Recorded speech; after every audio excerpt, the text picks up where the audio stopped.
Hi there, everyone. I hope you're all well. My name is Hashim, and today I'm going to be covering a new project by the Damac Properties in their community of the Damac Riverside. So let's get it on with.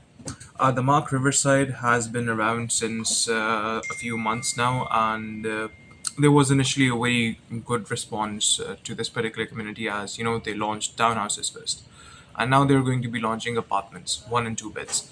So let's understand what's so good about this particular community, and let's dive into it. As you can see, Riverside is going to be connecting two themes: suburban and urban. So they're going to bring in greenery and they're going to bring in, let's say, water. Talking about the location of the Mark Riverside, it's going to be very strategic as it's going to be based around in Dubai South, especially right over here. Now, when we talk about Dubai South as a whole, we need to understand that this is the Al Maktoum International Airport, and this is going to be where the world will come to after 2030 onwards. Another good thing about this particular location is that it's already started to being developed. For example, this is the Expo 2020 site, which currently houses the Expo 2020 zone development and the Expo the Valley community. This is the residential district, which houses the Mark Celestia, Mac 5, the Pulse Boulevard, and the Pulse Beachfront, etc., etc. Another prominent developer is in this area by MR, which is MR South, right over here, a golf course community. You've got the Heights by MR, and you've got the Oasis by MR right next to Riverside, and another upcoming launch by MR, which will be the Grand Polo Club. So Riverside, in comparison, sits right in between all of them, alongside the Emirates Road and sharing one particular road to the LSS Street, which also goes towards the Jumeirah Golf Estates. So overall, the location is very good. So coming to the amenities, the Mark has firstly, basically, they have segregated the community into three basic and main attractive amenities. That are themes basically instead, and the themes are being food and well-being. So the first one, as you can see, the little icons are over here, are both going to be in the water vein, the apartments, and the townhouse side as well, which is the green vein side as well. So they're introducing something known as the Portofino restaurant. Not sure if this is an actual restaurant based on the city or if it's a different, a complete concept. But what I understand is, since the apartments are going to be on the river, alongside the lagoon, these will be probably high-end F&B restaurants. Next, we will be talking about the islands. So, along the river on the water vein, there will be these floating islands. So, which will house restaurants, multiple other, activities, etc., etc. Then, if we talk about the green vein, as this is a part of the food and well-being theme being covered by the Mark, they'll be offering culinary classes. So that automatically means you'll be having kitchen gardening and etc. etc. That we will cover later on as well. So once again, barbecue and live cooking stations. So there will be like kind of miniature parks which will be specifically dedicated to live cooking and barbecue areas in the green vein, which by the way is going to be accessible by the complete community residents.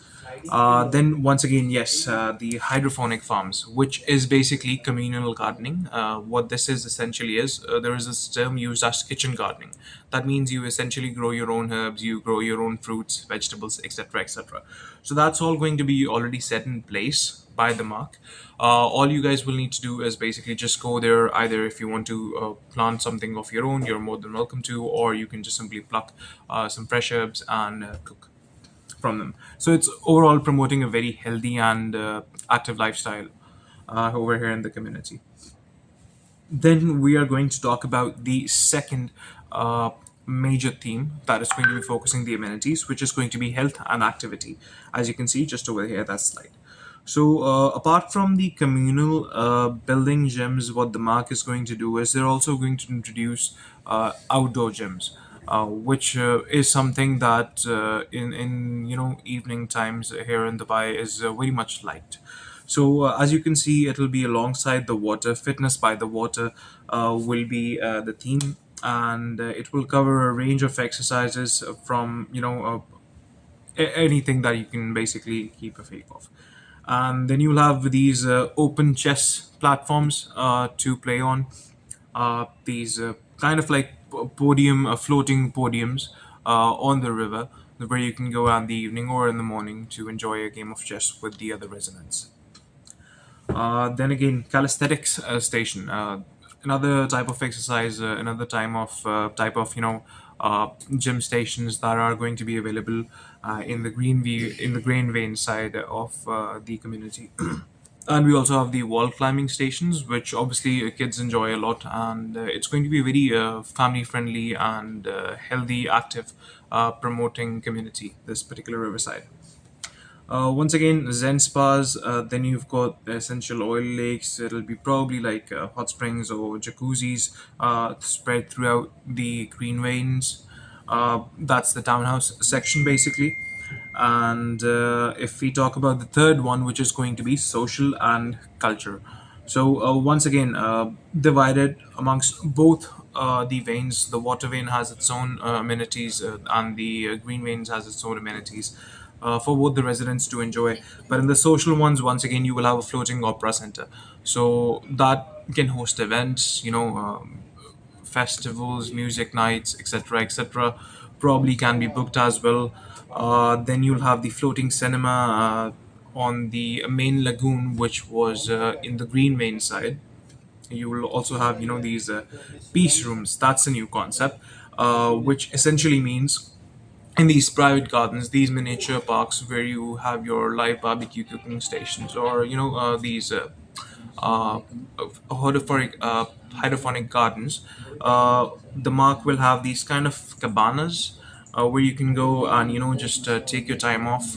So it's going to be like a small peace room center, dedicated spaces basically. Then obviously the clubhouse and the retail, which is going to be all alongside the water vein, and you'll also have the amphitheaters, which is something that the Mark has been focusing on in their recent communities, just like the Mark Hills too, and that's going to come up over here again. So obviously they'll also have these adults game zones, for example, monkey bars, etc., etc., paintball arena, skate parks, and a dedicated kids play area as well, which is an adventure land. So while the adults do their gaming, the kids can do theirs. Talking about the interiors of the apartments, they are going to be very modern and urban. These are some renders that I'll be sharing along.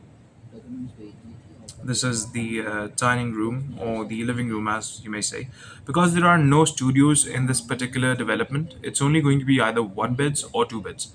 So the renders that you see over here, they're going to be exactly the same. The layouts will differ, which I'll obviously share in a few minutes. This is probably a two bed, and the view from a two bed, as you can see, it's directly facing the lagoon side. The ensuite bathrooms, and the layouts. So, talking about the layouts, the mark has given a powder room in the one beds as well, and you've got a walk-in wardrobe with a bath and balcony area as well. In terms of sizes are still decent, very decent. This is something that I did like about the mark over here, because as the land prices in Dubai are going up, the sizes are coming smaller. They're becoming smaller. But this is something that the mark decided to stick to, and especially with the price, which we will cover later on as well, the size is very good. So they are going to be starting from 785 square feet. For the two beds, once again, a very typical layout. It's going to be a semi-closable kitchen. If you want, you guys can close it off, for example, like this. And you've got a powder room, laundry facilities, and both the beds come intact with a ensuite washroom as well area. This is another two bed, probably podium one, which is going to be 1323 square foot. But the average size, the starting size of two bed, will be around 1022 square foot, which is pretty decent. In terms of the payment plan and the prices, now this is something that a lot of you have been waiting for. As you know, the mark always takes 20% as the down payment, so that's the first thing. Then you've got one person monthly installments for up till the 12th installment, which will be a 5% jump. but not a big one considering the Mark's payment plan is going to be 70/30 on handover.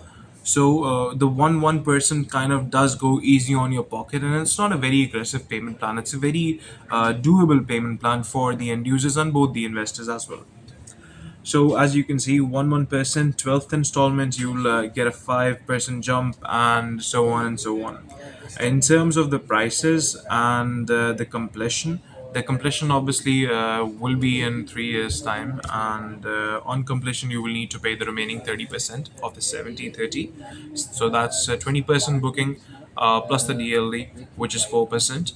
Then you have 50% under development and 30% upon completion of the project. Talking about the prices, one beds are going to be charged from or will be starting on beds 888,000. So that's a very good price figure still for the Dubai South, especially by a master developer. So 888,000 will be the starting price, and let's say the average one bedroom apartment with a decent lagoon view will be around a million dirhams or so. For the two beds, the starting prices are 1.42 million dirhams, and a decent average unit, let's say with a full view or a partial view, will be somewhere around 1.5 to 1.55 million dirhams as well. Now, coming on to something very, witty and very fast facts, let's say. These are going to be helpful for the both the end users and the investors to understand as well. Talking about the fast facts, let's talk about the location first. It's a multi-modal logistics corridor and strategic location. Why do I say a logistics corridor? Because of the Al Maktoum International Airport. As you know, the airport is going to play a pivotal role in the development of the Dubai South region, which is going to be responsible for at least, I think, 40% of, 30 to 35% of Dubai's GDP by 2033, as per the D33 agenda. So logistics corridor is going to be there already. We've got these big companies moving their headquarters to the Expo area, the Expo 2020, and then you've got the aviation industry to boom in a drive. You've got other developers bringing up their own communities, Azizi, MR, Golf, Water, and it is booming a bit right now. So, talking about the cash flows first for the flipping side, for the investors, let's say on average, if an average unit, let's say a one bed is costing you about a 1 million. So, let's see how that's going to work for the people who are looking to flip it. So, you pay a total of 20% down payment per quarter, you're about, let's say, paying 3 to 7%, because 1%, or if there's a 5% jump, then 7%. So per quarter, on average, let's say 3 to 7% you're going to pay, and over a period of, let's say, 1.5 years, you'll be up about 40% in total value paid. For example, as you can see over here, you've paid a total of 400,000 up till 2026, quarter 1 2026. And if, let's say, you are going to sell it at, which is projected at 1.1 million dirhams, you're going to get a return on the capital for about 25%, which is the return on the capital that you've initially requested. So I'll leave this over here for people who are going to, go through the math. Same goes for someone who's going to hold the unit, let's say, till the handover, and potentially earn a better amount. Instead of 1.1, he'll probably earn a bit more. So bear in mind that this 100,000 they earned on about like what 400,000. So which is not a bad thing, especially in 18 months when things do start to appreciate in Dubai. So for a holding investor, it's going to be the same thing, and they can get up to 35% returns upon the completion or just before the completion of the project. Okay, so now talking about the rental side of it as well a bit, and long-term holding for an investor as well. Let's say you get the handover in 2028. You've decided to rent out the unit at 100,000 dirhams. As you can see over here, this is a chart for that. So as it shows, the sales price of the unit was a million dirhams. You've completed the million dirhams up till now. By the way, this is not including DLD. So this is not including the 4% DLD because that's a government fees. So if you think that the 42% that I'll be basically sharing over here is a bit, out of the box, that's the reason. Yeah, 1 million is going to be the total cost of the unit that you've paid up front as an investor. You've collected 100,000 in rent, and let's say if you're selling the unit by the end of 2029, you're potentially looking at about 1.32 million dirhams.